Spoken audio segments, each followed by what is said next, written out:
اے پیغمبر، لوگوں سے کہہ دو کہ اگر تم اللہ کو دوست رکھتے ہو تو میری پیروی کرو، اللہ بھی تمہیں دوست رکھے گا اور تمہارے گناہ معاف کر دے گا، اور اللہ بخشنے والا ہے، مہربان ہے۔ کہہ دو کہ اللہ اور اس کے رسول کا حکم مانو، بس اگر وہ نہ مانے تو اللہ بھی کافروں کو دوست نہیں رکھتا۔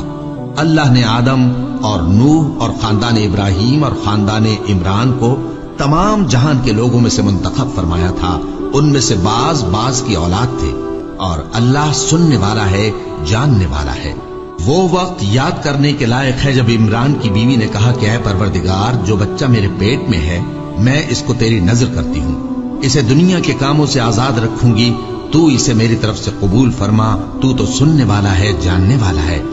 پھر جب ان کے ہاں بچہ پیدا ہوا تو کہنے لگی کہ پروردگار، میرے تو لڑکی ہوئی ہے، جبکہ اللہ خوب جانتا تھا جو ان کے ہاں ولادت ہوئی تھی، اور نہ ہوتا لڑکا مانند اس لڑکی کے۔ اور کہنے لگی میں نے اس کا نام مریم رکھا ہے، اور میں اس کو اور اس کی اولاد کو شیطان مردود سے تیری پناہ میں دیتی ہوں۔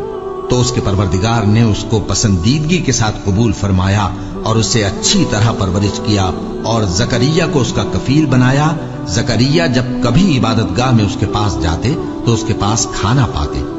یہ کیفیت دیکھ کر ایک دن مریم سے پوچھنے لگے کہ مریم، یہ کھانا تمہارے پاس کہاں سے آتا ہے؟ وہ بولی کہ اللہ کے ہاں سے آتا ہے، بے شک اللہ جسے چاہتا ہے بے حساب رزق دیتا ہے۔ اس وقت زکریا نے اپنے پروردگار کو پکارا، عرض کی کہ پروردگار، مجھے اپنی طرف سے اولاد صالح عطا فرما، تو بے شک دعا سننے والا ہے۔ چنانچہ وہ ابھی عبادت گاہ میں کھڑے نماز ہی پڑھ رہے تھے کہ فرشتوں نے آواز دی کہ زکریا، اللہ تمہیں یحییٰ کی بشارت دیتا ہے، جو کلمۃ اللہ یعنی عیسیٰ کی تصدیق کریں گے اور سردار ہوں گے، اور عورتوں سے رغبت نہ رکھنے والے، اور ایک پیغمبر یعنی نیکوکاروں میں ہوں گے۔ زکریا نے کہا، اے پروردگار، میرے ہاں لڑکا کیوں کر پیدا ہوگا کہ میں تو بڈھا ہو گیا ہوں اور میری بیوی بانجھ ہے؟ فرمایا، اسی طرح اللہ جو چاہتا ہے کرتا ہے۔ زکریا نے کہا کہ پروردگار، میرے لیے کوئی نشانی مقرر فرما دے۔ فرمایا، تمہاری نشانی یہ ہے کہ تم لوگوں سے 3 دن اشارے کے سوا بات نہ کر سکو گے،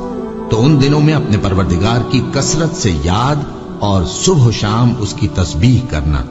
اور جب فرشتوں نے مریم سے کہا کہ مریم، اللہ نے تم کو برگزیدہ کیا ہے اور تمہیں پاک بنایا ہے اور دنیا جہان کی عورتوں میں سے تم کو منتخب کیا ہے، اے مریم، اپنے پروردگار کی فرما برداری کرنا اور سجدہ کرنا اور رکوع کرنے والوں کے ساتھ رکوع کرنا۔ اے نبی، یہ باتیں اخبار غیب میں سے ہیں جو ہم تمہارے پاس بھیجتے ہیں۔ اور جب وہ لوگ اپنے قلم بطور قرعہ ڈال رہے تھے کہ مریم کا کفیل کون بنے، تو تم ان کے پاس نہیں تھے، اور نہ اس وقت ہی ان کے پاس تھے جب وہ آپس میں جھگڑ رہے تھے۔ وہ وقت بھی یاد کرنے کے لائق ہے جب فرشتوں نے مریم سے کہا کہ مریم، اللہ تم کو اپنی طرف سے ایک کلمے کی بشارت دیتا ہے جس کا نام مسیح اور مشہور عیسیٰ ابن مریم ہوگا، اور جو دنیا اور آخرت میں آبرو مند اور مقربین میں سے ہوگا، اور ماں کی گود میں اور بڑی عمر کا ہو کر دونوں حالتوں میں لوگوں سے یکساں گفتگو کرے گا اور نیکوکاروں میں ہوگا۔ مریم نے کہا کہ پروردگار، میرے ہاں بچہ کیوں کر ہوگا کہ کسی انسان نے مجھے ہاتھ تک تو لگایا نہیں؟ فرمایا کہ اللہ اسی طرح جو چاہتا ہے پیدا کرتا ہے، جب وہ کوئی کام کرنا چاہتا ہے تو ارشاد فرما دیتا ہے کہ ہو جا، تو وہ ہو جاتا ہے۔ اور وہ اسے کتاب و حکمت اور تورات اور انجیل کا علم عطا کرے گا، اور عیسیٰ بنی اسرائیل کی طرف پیغمبر ہو کر جائیں گے اور کہیں گے کہ میں تمہارے پاس تمہارے پروردگار کی طرف سے نشانی لے کر آیا ہوں،